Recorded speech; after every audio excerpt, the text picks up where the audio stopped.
Chers téléspectateurs, c'est l'heure de votre principale édition d'information de la soirée sur Tchad Info TV. À la une de l'actualité de ce mercredi 27 décembre, le président de transition Mohamed Idriss Déby Itno a présidé la cérémonie de la célébration de 60 ans de l'École nationale d'administration qui est au service de l'administration publique tchadienne. Plus de détails dans ce journal. La compilation de quelques informations phares de la journée à suivre également dans cette édition.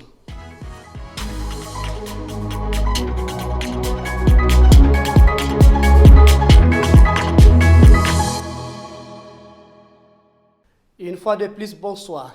60 ans au service de l'administration publique, l'École nationale d'administration célèbre son anniversaire du 27 au 29 décembre. La cérémonie d'ouverture a été présidée par le président de transition Mohamed Idriss Déby Itno ce matin dans l'amphi Idriss Déby Itno. Reportage de Judith Kamtar et Aliou Badara Thiam.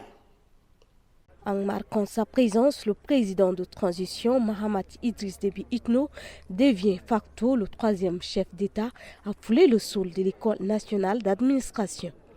Le président François Tomalbaye en 1974, Idriss Déby Itno en 2019. Et ce matin, le chef d'État de transition est venu présider la 60e anniversaire de cette école. Une ENA qui a formé près de 3000 énarques au bénéfice de l'administration publique. Au-delà de célébrer son existence, nous nous sommes réunis aujourd'hui pour commémorer avec fierté la contribution significative de l'ENA dans la production des cadres moyens et supérieurs de l'administration publique tchadienne. Et c'est avec un grand honneur et une fierté immense que je prends la parole en cette occasion exceptionnelle, qui reconnaît les efforts de tous ceux et celles qui ont contribué, et de tous ceux et celles qui contribuent aujourd'hui à la construction, au renforcement, à la professionnalisation et à la modernisation de notre administration publique. En 60 ans, le directeur du lieu saisit l'occasion pour exprimer ses reconnaissances envers cette école. Et pour le président de transition, il y a encore du chemin à faire. Je prends donc solennellement l'engagement de maintenir et d'amplifier cet attachement, car l'ENA, fille aînée de la République, compte beaucoup à mes yeux dans le processus de modernisation de nos institutions.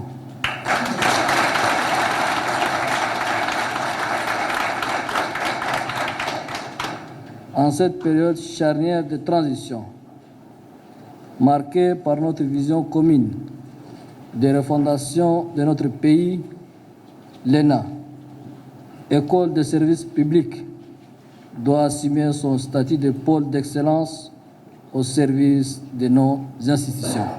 Pour commémorer ces 60 ans, il est prévu plusieurs activités en 3 jours, notamment des conférences-débats, des jeux concours, des concours d'art oratoire. L'actualité de ce mercredi, c'est le projet de loi des finances portant budget général de l'État pour l'exercice 2024 est en débat au Conseil national de transition. Cet examen de projet de loi se déroulera sur 2 jours. La plénière est dirigée par Dr Khadija Adoum Atimer, deuxième vice-président du CNT. Suivez le compte rendu de Sabre Naindiam et bonne nouvelle rendu par Bekoutou Junior. Ce projet du budget général de l'État pour l'exercice 2024 est élaboré dans un contexte macroéconomique reposant sur les principales hypothèses suivantes. Le cours du Brent est prévu pour s'établir à $85 le baril en 2024 contre 85,5 en 2023. Une décote de $1 du prix du pétrole tchadien par rapport au Brent est appliquée. Le coût de transport serait de $6,3 par baril. La production pétrolière est projetée à 148 226 barils par jour en 2024 contre 142 520 barils par jour en 2023. Le taux d'échange du dollar en francs CFA est projeté à 625 francs CFA contre 669,1 francs CFA en 2023. Ainsi, il peut être noté que le projet de loi de finances 2024 prend en compte les priorités du gouvernement, promet la paix et la solidarité nationale, la solidarité tchadienne et africaine, ainsi que la préservation de nos acquis sociaux, de notre cadre macroéconomique pendant du plan national de développement est nécessaire à l'amélioration des conditions de vie des Tchadiens. Au regard de ces hypothèses et du contexte macroéconomique favorable, le projet de loi des finances 2024 prévoit un niveau de recettes budgétaires de 2016 124 milliards de francs CFA contre 1884 798 milliards de francs CFA en 2023 et les dépenses budgétaires de 1961 300 milliards de francs CFA contre 1549 milliards de francs CFA en 2023. Il se dégage un solde budgétaire positif de 54,824 milliards de francs CFA. Toutefois, cet excédent budgétaire, selon le ministre des Finances, du Budget et des Comptes publics Tahir Hamid Nguine, ne permet pas d'assurer un équilibre financier global pour couvrir les amortissements de la dette publique.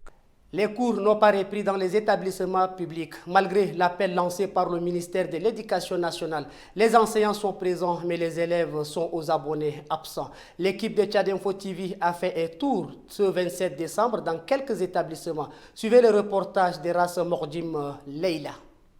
Ce matin, dans la cour du lycée de Walia, on ne compte pas un seul élève. Et c'est là, malgré l'appel à la reprise des cours dans les établissements par les autorités. Un appel lancé sous fond de grève des enseignants. Depuis le 2 novembre, le système éducatif est plongé dans une crise sans solution jusque-là. Ces enseignants réclament plus de 100 milliards de francs CFA imputés en 2016. Un fonds que le gouvernement n'est pas disposé à débloquer maintenant selon ces derniers. Sans ce fonds, les enseignants refusent de reprendre les craies et appellent à l'arbitrage du président de transition Mahamat Idriss Déby Itno. Et ceux que nous avons interrogés ce matin affirment qu'ils n'ont pas touché leur salaire de ce mois. Pour cause, ces derniers avaient respecté le mot d'ordre de grève lancé par le comité de crise du syndicat des enseignants du Tchad. Très remontés, ils disent que la reprise serait hypothétique s'il n'y a pas de solution concrète pour leur situation. Car, disent-ils, un sac vide ne peut pas se tenir debout. L'information chez nous, c'est aussi l'actualité en bref que vous propose la rédaction de Tchad Info TV. Suivez. Ouvrons l'actualité en bref de ce mercredi par cette information. Le mouvement des actions citoyennes Wokitama réagit après les résultats provisoires du référendum constitutionnel proclamé par la CONOREC. Pour Wokitama, c'est une fraude massive qui ouvre la voie d'une crise politique entre les forces vives et le pouvoir. Selon le mouvement, les résultats proclamés par l'organe en charge du scrutin référendaire ne peuvent être considérés comme le choix du peuple tchadien du fait de la forte abstention observée.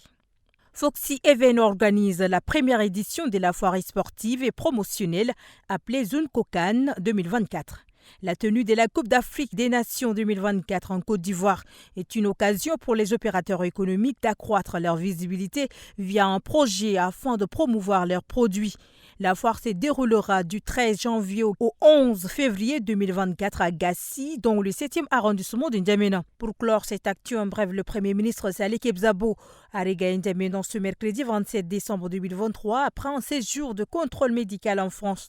Il a été accueilli à sa descente de l'avion par quelques membres du gouvernement. Les rideaux sont tombés sur la deuxième édition de la caravane jeune de l'agence panafricaine de la Grande Muraille Verte. Des caravaniers venus de 11 pays d'Afrique ont sillonné 3 provinces du Tchad pour des activités de reboisement, de gestion des terres. La cérémonie de clôture de cette campagne annuelle a eu lieu cet après-midi dans la cour du ministère de l'Environnement. Ghislaine Alataroum. 3 sites ont accueilli cette deuxième édition de la caravane jeune de la Grande Muraille Verte qui a eu lieu au Tchad. Ce sont les provinces du Lac, du Kanem et du Bahr El Ghazal. Pour les responsables, la Grande Muraille doit servir de source d'emploi verte pour la jeunesse africaine et au-delà.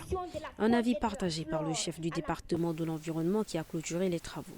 Nous réjouissons des échos que nous sommes parvenus car vous avez effectivement passé une semaine intense d'activités liées à la gestion des terres, d'appui social, initialisation et d'animation de socio-culturels et éducatifs comme prévu dans l'agenda de cette caravane. l'Agence panafricaine de la Grande Muraille Verte vient à travers cette occasion offrir à ces jeunes un cadre de brassage, de communication, de partage et des échanges. Les défis du changement climatique sont énormes et le monde devrait compter sur la jeunesse pour réussir ce combat. Les caravaniers sont venus entre autres de la Mauritanie, du Sénégal, du Burkina, du Niger, du Nigeria et du Tchad. Les 11 délégations regagneront leur pays dès demain en attendant la prochaine édition. L'actualité dans nos provinces, la ville de Sarre abrite du 27 au 31 décembre la deuxième édition du Forum économique de la ville de Sarre, baptisé Tous à Sarre. La cérémonie d'ouverture a eu lieu ce matin en présence du gouverneur de la province du Moyen-Chari, Ousmane Brahim Djouma. Voici le récit d'Engena Ondoum Sentia et Boyom Krios, rendu par Ghislaine Alataroum. Tous à Sarre, c'est sous ce slogan que les natifs de cette ville se sont réunis sur les traces de leurs ancêtres. Ce rassemblement entre dans le cadre de la deuxième édition du Forum économique de la ville verte. Cette initiative devrait permettre aux ressortissants de cette localité de se pencher sur la problématique liée au développement de la localité. Une édition placée sous le thème « Synergie pour une relance économique de la ville de Sarre ». La radio Lotico est la toute première à bénéficier des œuvres qui s'inscrivent dans le cadre du développement. C'est alors qu'une centrale solaire de 5,5 kW a été inaugurée ce jour par les autorités de Sarre. C'est un don de l'association Agir pour la ville que nous aimons.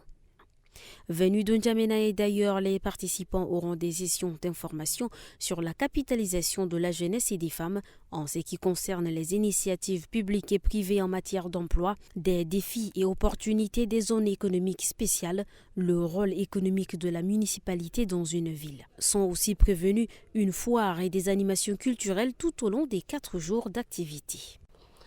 Au Tchad, comme dans d'autres pays au monde, chaque 25 décembre, les chrétiens catholiques et évangéliques fêtent le Noël, qui est considéré comme la naissance de Jésus-Christ. La fête se passe souvent dans les paroisses, les églises, à la maison, en famille. Et certaines personnes la fêtent dans les alimentations et les boîtes de nuit. Mais cette année, nous avons remarqué que la fête a été morose dans la capitale. Notre équipe a tendu le micro à certains Tchadiens pour savoir le pourquoi. Voici leur élément de réponse avec Masna Séverin et Bonaventure Ralombaye.